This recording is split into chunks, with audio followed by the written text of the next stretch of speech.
ಇತ್ತೀಚಿನ ದಿನಗಳಲ್ಲಿ ತಂದೆ ತಾಯಿಯನ್ನು ಮಕ್ಕಳು ನೋಡಿಕೊಳ್ಳೋದೇ ಇಲ್ಲ ಅನ್ನೋದು ಎಲ್ಲರ ಗಮನಕ್ಕೆ ಬರುತ್ತೆ. ಆದರೆ ತಂದೆ ತಾಯಿಯನ್ನೇ ದೇವರು ಅಂತ ಪೂಜಿಸೋ ವರ್ಗ ಕೂಡ ಒಂದಿದೆ. ಅದರ ಬಗ್ಗೆ ನಾವು ಕೂಡ ಹೇಳಲೇಬೇಕು.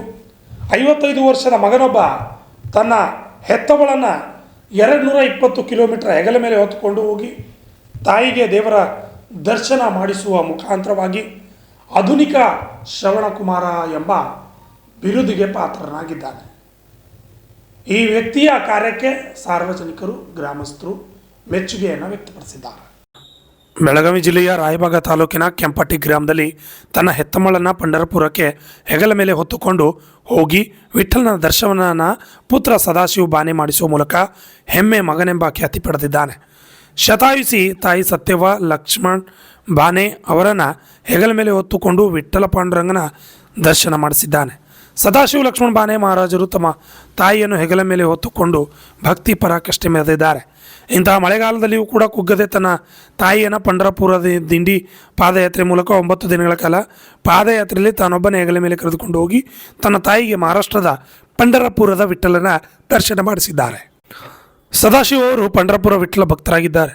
ಅಲ್ಲದೆ ಅವರು 15 ವರ್ಷಗಳಿಂದ ಪಂಢರಪುರಕ್ಕೆ ತೆರಳುತ್ತಾರೆ. ಶತಾಯುಷಿ ತಮ್ಮ ತಾಯಿಯನ್ನು ಜೀವನದಲ್ಲಿ ಒಮ್ಮೆಯಾದರೂ ಪಂಢರಪುರದ ದಿಂಡಿ ಪಾದಯಾತ್ರೆ ಮೂಲಕ ಹೆಗಲ ಮೇಲೆ ಹೊತ್ತುಕೊಂಡು ವಿಠ್ಠಲನ ದರ್ಶನ ಮಾಡಿಸಬೇಕೆಂಬ ಮಹಾದಾಶೆ ಹೊಂದಿದ್ರಂತೆ. Shashidhar Kokatnur, RJ32 Kannada news, Chikkodi.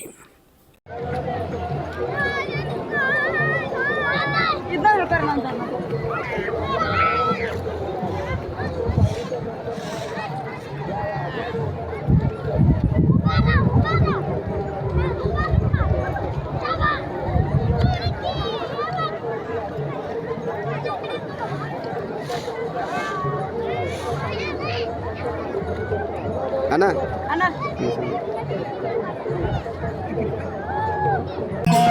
क्या चुका अंत पार नाये देखा अंत पार नाये देखा अंत पार